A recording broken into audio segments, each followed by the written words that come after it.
Hello my friends, and welcome back to the Review Den.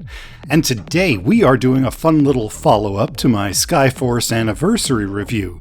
Join me as we take a quick dive into the original, the classic Skyforce from 2004.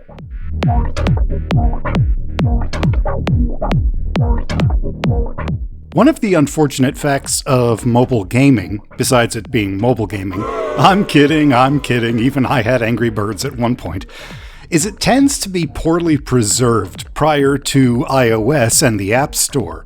Old Java and Symbian-style OSs absolutely had some popular titles, but until devices adopted a more unified architecture and storefronts, the platforms were just too proprietary, too hardware-based, to record and preserve their game libraries. Yes, as always, clever programmers have stepped in with game dumps and emulators to fill some of the blanks, but from an official standpoint, most of these titles are lost to time, as disposable as the phones they were sold on. So, it's always nice when a title stands out enough to not only be forward-ported to more mainstream platforms, but winds up with sequels and remakes as well, and Skyforce is one of those titles. Skyforce released in 2004 from Polish developer Infinite Dreams and was initially supported on Pocket PC, Palm OS, and Symbian, which would include Motorola, Sony Ericsson, and especially Nokia phones. And despite being an entirely unique IP from a small developer, the game was a breakout hit. Sure, there were a few IPs born on early mobile, but most often games were scaled down tie-ins to existing console series. So this was really a breath of fresh air. Skyforce didn't try to cram a Splinter Cell or Ass Creed game down to 320 by 240 as Ubisoft was notorious for. They just made a simple, great playing shooter that had enough balance and thought put into it to stand up even years later. The game was so popular that it was re-released to iOS in 2009, Android in 2010, and PSP and PS3 as a PlayStation Mini in 2011, which is what you're seeing here. The thing about Skyforce, though, is you need to consider the hardware it came out on at the time, and how well it made use of it. Mobile devices of the era were vertical, which was a natural fit for shmups, but had very limited power and resolution. As such, mobile games either stuck entirely to 2D, or attempted very crude 3D visuals. Think old Need for Speed ports on the Game Boy Advance. But Skyforce cleverly used both. Airborne units and cloud layers were 2D sprites, while the ground is a mix of 2D and 3D polygons.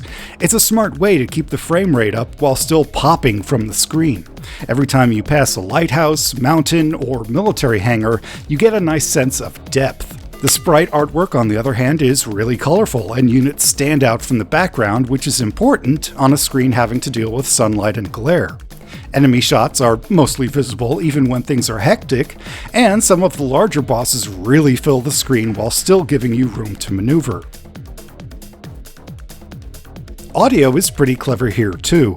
Early mobile had pretty varied sound capabilities, but it was usually very primitive, so Skyforce just leans into it with a catchy retro chiptune soundtrack. It's enough of an earworm that it was mostly just reused in the remake, just with a light remaster. But yeah, it fits here just perfectly. If you were lucky enough to have a phone that supported more than one audio channel at a time, I know we're getting kind of advanced now, aren't we? You'd get nice crunchy explosions and weapon sounds as well. But older hardware might just be limited to one or the other. I mean, come on, we're not Rockefeller here. I got 47 credits. What kind of a double do you think that buys? An anteater? Maybe. Whoa, huge slam on anteaters out of nowhere. The real hook is always in the gameplay though, and Skyforce gets pretty smart here. Flooding the player with enemies on screen is a time-honored tradition in shmups, and don't get me wrong, I love having tons of ankle biters on screen at once to wade through. But trying this on a 2-inch display is a recipe for disaster, so Skyforce wisely focuses on having fewer but tougher enemies. Planes, tanks, turrets, and ships will usually need 2 or 3 hits each to destroy, so the challenge becomes trying to clear out old enemies as the screen fills up with new ones. Each of the 3 difficulty levels has a required destruction percentage, so you can't just run around and avoid, you need to attack. And getting those weapon power-ups requires clearing an entire wave of little guys, so the game manages to keep that key shmup element of holding you under heavy pressure, despite having fewer enemies on screen. It's game design 101, well done, Infinite Dreams. For variety, you actually have a choice of 3 ships in this version, which is cool. You have the slower, more armored ship, the fast but fragile fighter, and the bright red all-rounder, the cover ship from the remakes. All 3 are viable through the easy and medium levels, but you'll probably need the fighter to really get through levels 7 and 8. The extra armor is good for learning the game, but to complete things you'll need that extra speed. In fact, higher difficulties in later levels will really test your ability to clear out the required percentages, so you'll probably need to practice the most efficient routes to take down all those waves. Which does lead to my one criticism though. Okay, weapon power-ups are not persistent here. You always start with the slow single shot, and each level offers new upgrades in the form of better guns, missiles, and lasers. That isn't the problem. It's a short game, so it's understandable. No, the problem is if you're destroyed, you'll wind up a power-up or 2 short of before, and on the last level, this usually means falling too far behind the curve to finish. And I know it's actually a common trope among shmups. Finishing them usually requires a perfect run, but it's still a pet peeve of mine. I mean, why have more than one life if dying means you'll be too far behind to win? But that's just me. To be fair, the game originally ended easy difficulty on level 3 and medium on 6, so it's nice that on the PSP version you'll play through all 8 levels regardless of the difficulty.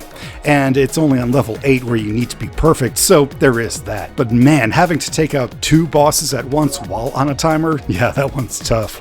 Overall though, Skyforce Classic is really enjoyable. It's simple fun, which is perfect for mobile when you're easily distracted, but you can tell there was real thought put into the gameplay and balance, which is likely why it stuck around. It wasn't a cheap cash grab or amateur effort trying to trick buyers with a look-alike name or icon like we see flooding the store places nowadays. It's intuitive enough that you can pick up and play no problem, but the gameplay is tight enough to challenge enthusiasts. In fact, as a side note, stars and survivors only count for points here in the original outing, but I actually found myself trying to better my old score a few times, just for the fun of it. And I usually only care about completing a game. I'm not a scoreboard hound. So I guess you could consider that an endorsement. And there we go. Is the original worth playing all these years later? Nah, I think the remakes cover everything and better, but it's a cool look at a rare phone game that was a genuinely good and unique title.